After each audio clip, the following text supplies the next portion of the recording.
I will not apologise for caring about my boy. Ahoy!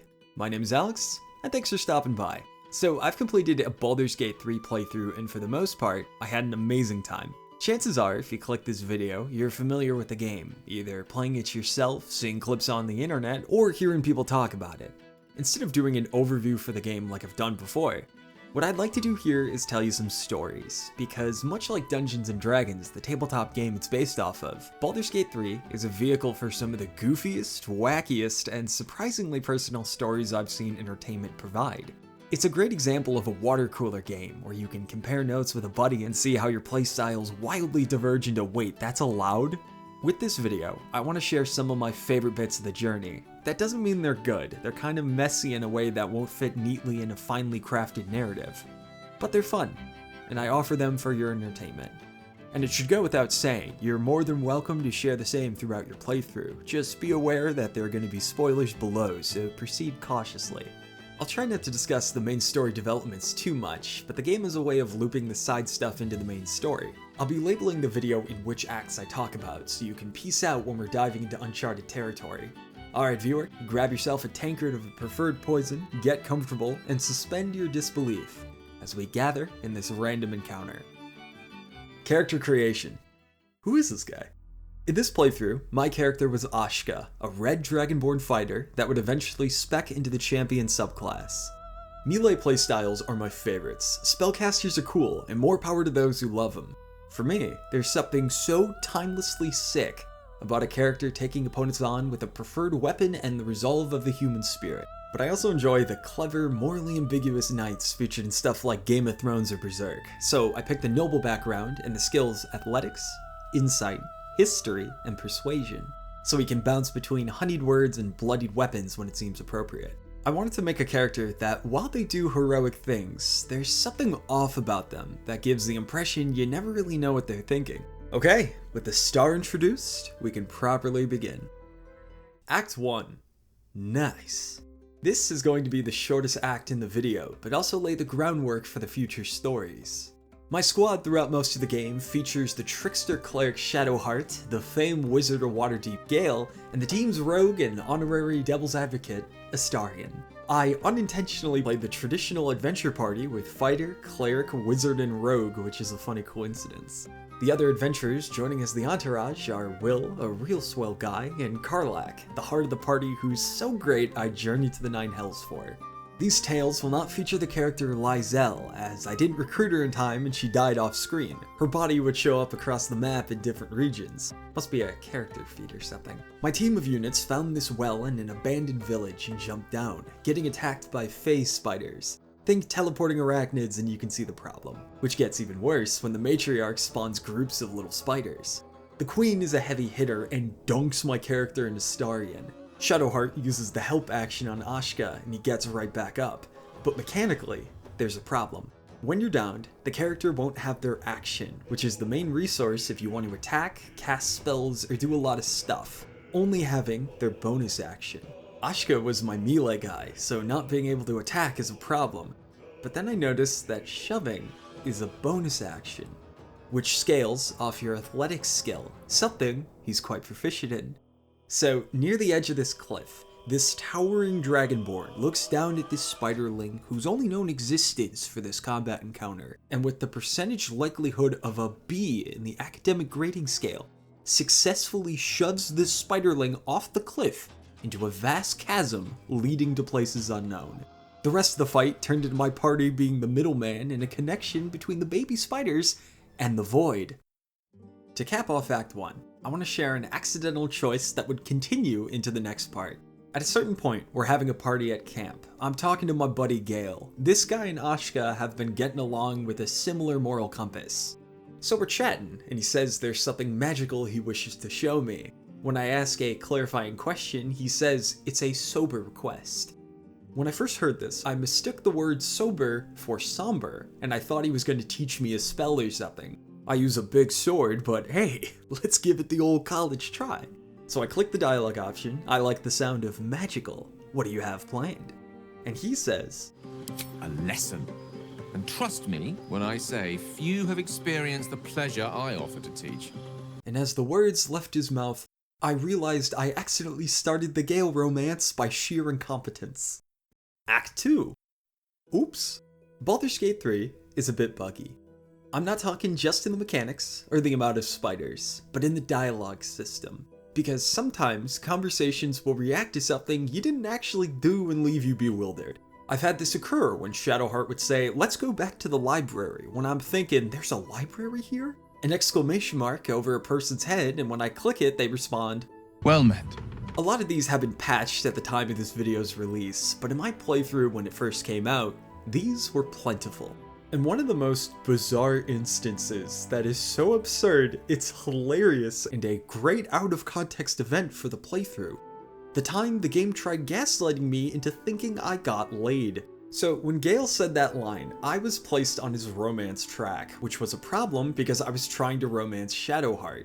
That night, I tried talking to him and seeing if I could pump the brakes, as he's my friend and I didn't want to lead him on, but there was no option. I ended up spending the evening drinking wine with Shadowheart, which was a pretty cool scene. The next day, I talked to Gale, attempting to climb into the train car and see if I can apologize for the wrong signals.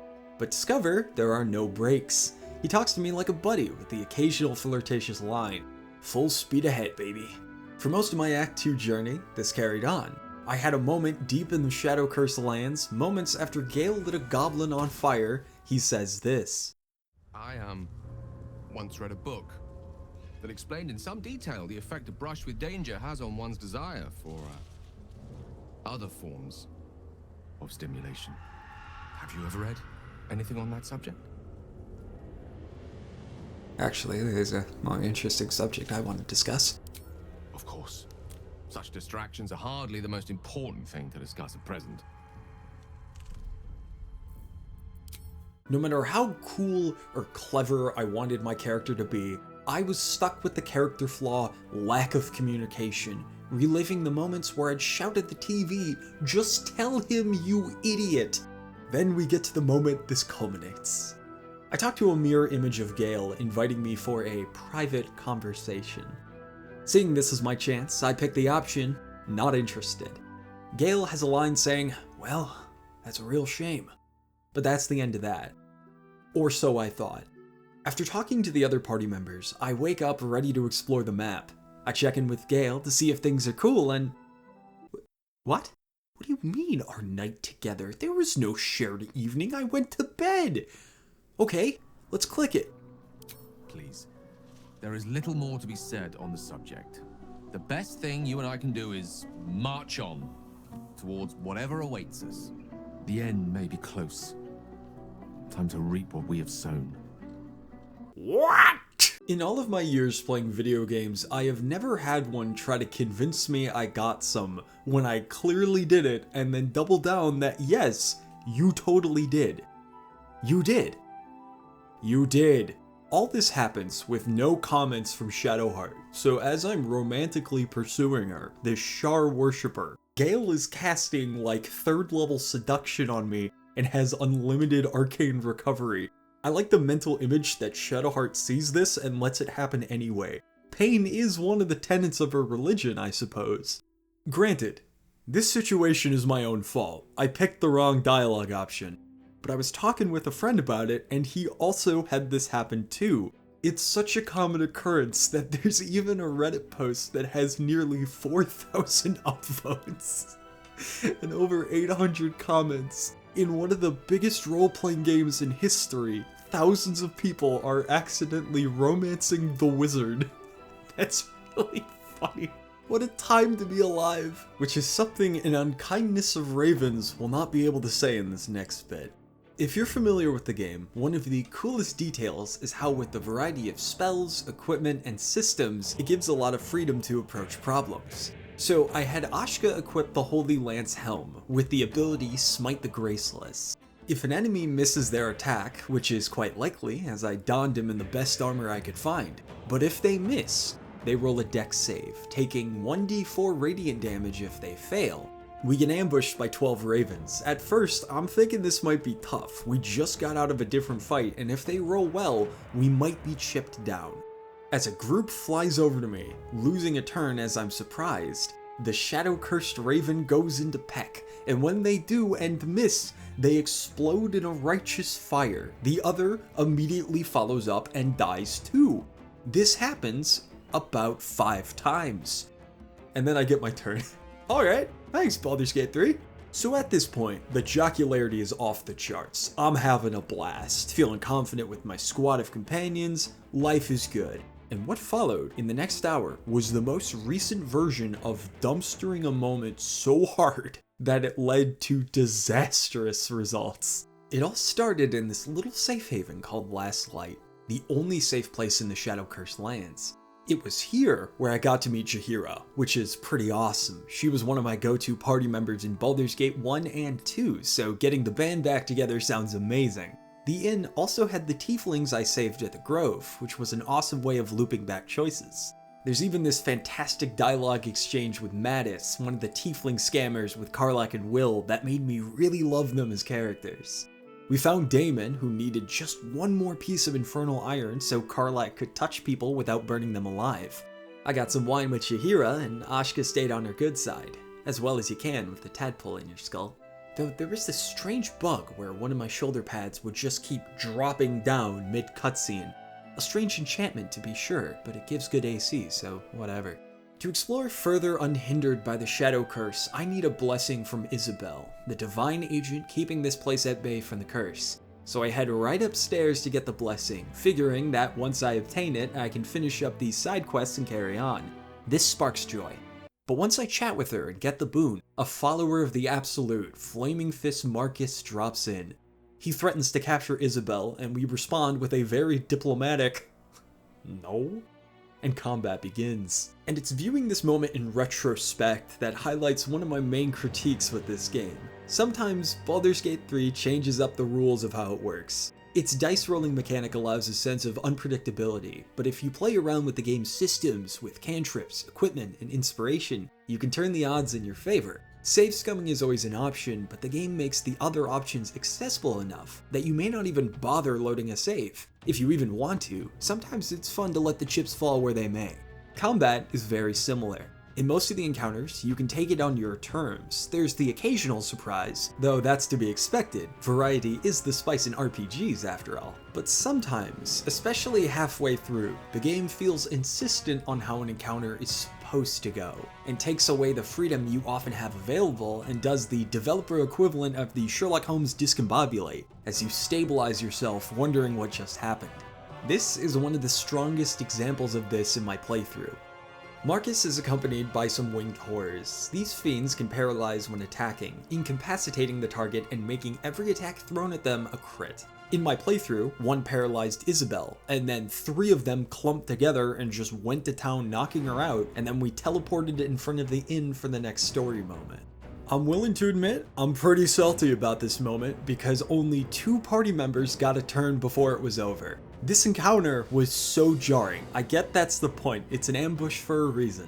But the part that sucks is how the consequences of this sudden encounter are huge. Because Isabel is whisked away by Marcus, everyone at the place that wasn't given the blessing, aka everyone that isn't your party and Jaheira, everyone else, Damon, Alfira, Counselor Floric, etc. All 22 of them get corrupted by the Shadow Curse and need to be killed, forcing almost all of their side quests to an abrupt and sudden halt.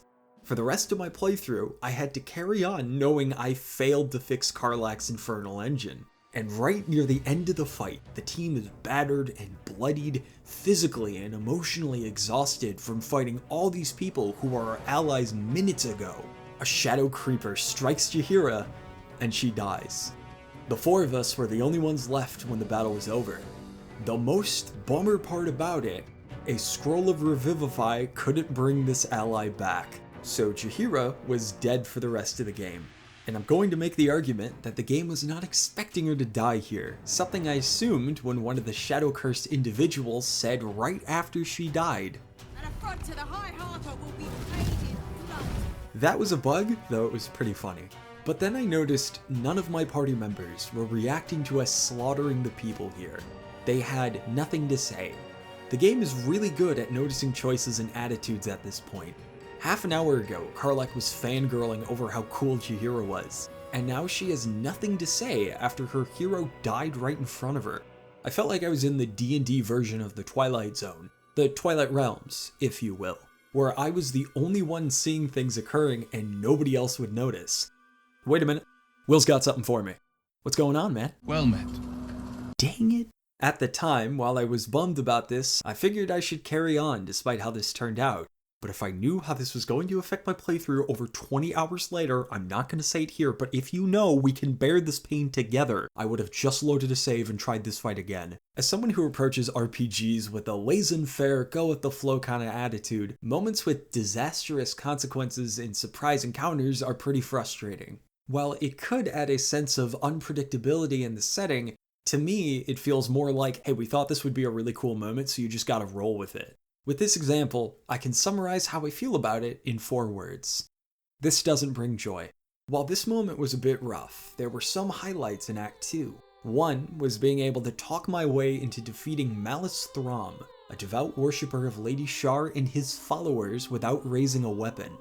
Whoever came up with the idea of giving fighters advantage for defeating a boss without fighting deserves all of the finest gems in Sweden. It was such an awesome moment that made me love my character way more.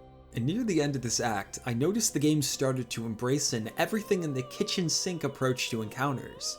Throwing dozens of enemies in the mix, and with their action economy, it can be pretty rough. But the flip side of this is how you can take that initial concept and suplex it with a goofy strategy.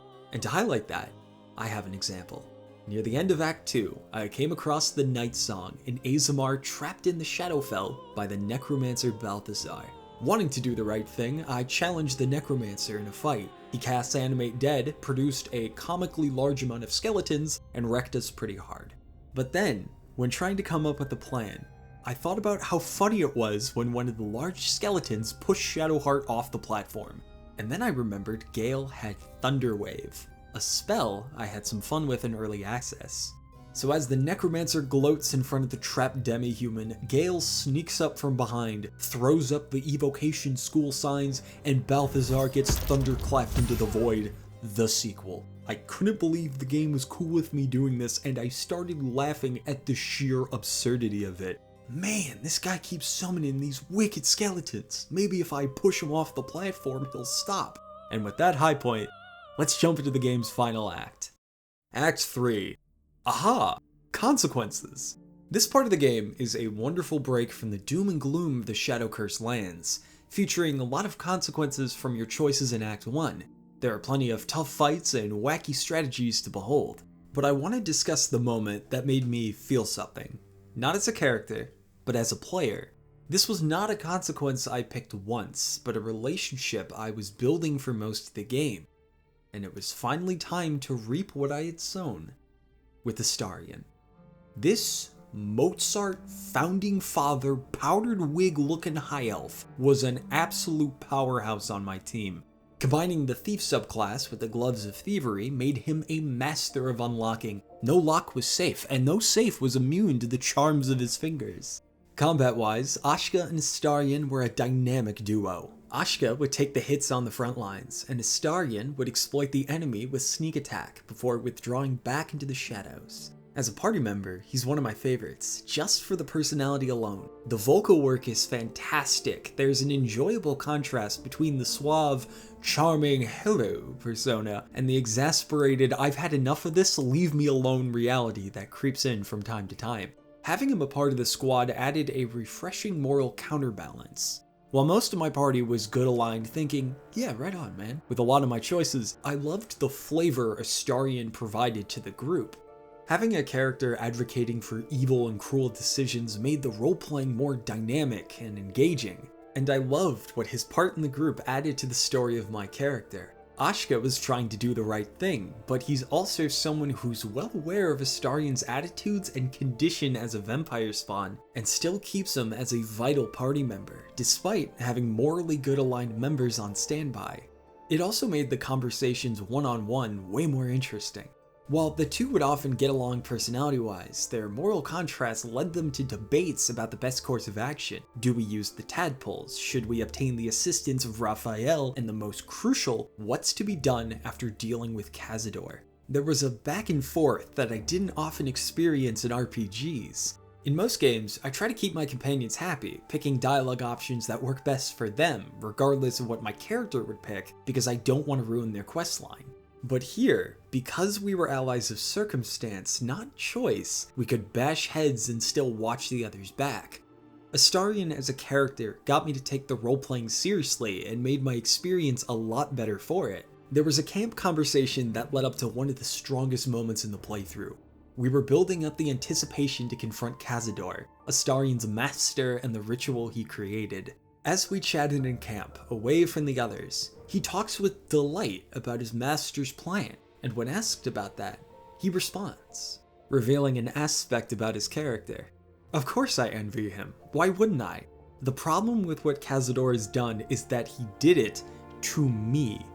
It is not the cruelty and the callousness of the ritual that Cazador must be stopped, but because that cruelty was inflicted on Astarion. After 200 years of service, wasn't it his time to finally get what was owed to him? The sacrifices have been living a miserable existence anyway. We'd be doing them a favor, really. And shouldn't power like this go to the one who truly deserves it, and not the parasite who's had his fill of the goblet but keeps drinking anyway? The conversation is really telling about Astarion. He's charming, but he's also selfish. He'll give that loving smile as he twists the dagger in your ribs, and grinning not because of you, but because he won't go hungry tonight. And the worst part, Astarion is also understandable. If I was placed in his shoes, chances are I'd do the same thing, because that want for power is not for power itself, but to feel safe. Power would make sure he wouldn't need to check over his shoulder when he traveled. If someone decides to be cruel and start a fight, he could end it. And when someone would try to take advantage of him, taking his life as theirs for whatever reason they pleased, he could laugh as their corpse drops to the floor. If that was in his possession, then he could truly live. Of course, it doesn't work that way. Much like a devil's contract, there's a hidden cost to power you never realize until it's too late. That was Ashka's thought process, but Astarion didn't care. The Dragonborn had pushed back his ideas all the time. Why should he care about what he says now? He had another detailed plan that would be revealed in due time. The signs were there.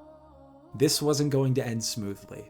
Hours later, Astarion is staring down at the helpless Cazador and finally reveals his plan. He's going to carve the symbols into his back so he can ascend in Cazador's place. Thousands would die for this act. But he can't do it alone. He needs someone to link using the tadpoles so he can see what he marks on his back and change them accordingly. Gale and Shadowheart were against it, so he turns to Ashka, the other half of the dynamic duo, and said, "Please help me. I can't do this alone." And Ashka looked him in the eyes as he told him no. That choice would damn him as a vampire spawn for eternity. So Astarion lets his anger out on his master, sobbing on the platform as he curses his fate, before he picks himself back up, smashes the staff, trapping the thousands of souls in their cages. If he didn't get his freedom, no one would. And he turns to the Dragonborn and says he's done with him. And the last words shared to his former ally are, "I would say good luck out there, but honestly, I hope you die screaming." For the rest of the playthrough, Astarion was gone. We'd faced the trials to come without one of our strongest teammates. This departure was an effective gut punch, both emotionally and mechanically. His personality was one that was greatly missed, but his role as our party's rogue meant we couldn't solve problems with his help anymore. If there was a locked door, the only way we were getting in is if we broke it down. You might be asking, why didn't you just get a hireling to fill the rogue slot or respec? It's because it didn't feel right. My choice was a consequence of how I treated Astarion the whole game. Ultimately, Ashka never understood him. He connected with Will and Gale for their sense of duty and bearing the consequences it entailed. He loved Shadowheart for his strength to carve a new path for her life rather than doing what was expected with Shar. And he would grow to admire Karlach for looking death in the face and doing her best for the people she loved despite her grim fate. But he never got Astarion. He didn't consider why he did what he did. He saw him as a capable ally, not a friend. As Shadowheart and Gale told him he did the right thing, Ashka considered things could have ended better if he picked his words carefully. But he didn't, and he would have to live with that. This is one of my favorite narrative parts of the game, because it was a story beat that was co-crafted by the game's writers and my choices. Moments like these are the fuel that inspire me to embrace the messy, chaotic, and often contradicting options of player choice. Passive forms of entertainment can be amazing. They can control an experience in a way that can be so tightly focused, it's inspiring. But one of my favorite aspects of games is, much like any good piece of art, the experience you get from it is yours to keep. Some linear games can be surprisingly profound in the smallest of moments. With a non-linear game that is penned by the choices of the player, you are given the tools to craft a narrative that can say more about you than the best of passive entertainment. It can be frustrating and annoying in so many ways, from outcomes to limitations of the game itself. But much like creating any story, you never really know what it was really about until you've seen it to the end. Play games however you wish and have a wonderful time.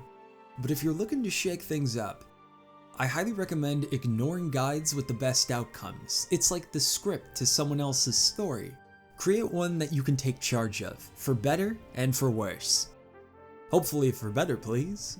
It could turn into a hot garbage fire, but it'll be a hot garbage fire that's yours, and it can keep you warm in a way that will make the perfect run freezing cold by comparison.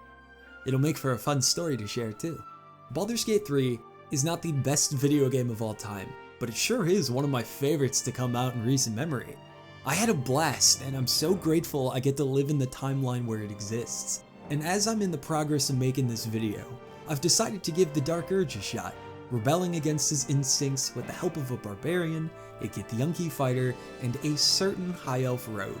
Fingers crossed it works out. But anyways, thank you so much for watching, and I hope you got some entertainment out of it. Feel free to share your favorite moments from the game if you've played, and if you decide to give the game a shot, have a wonderful time. Take care of yourself, dear viewer, and I'll see you around. Adios.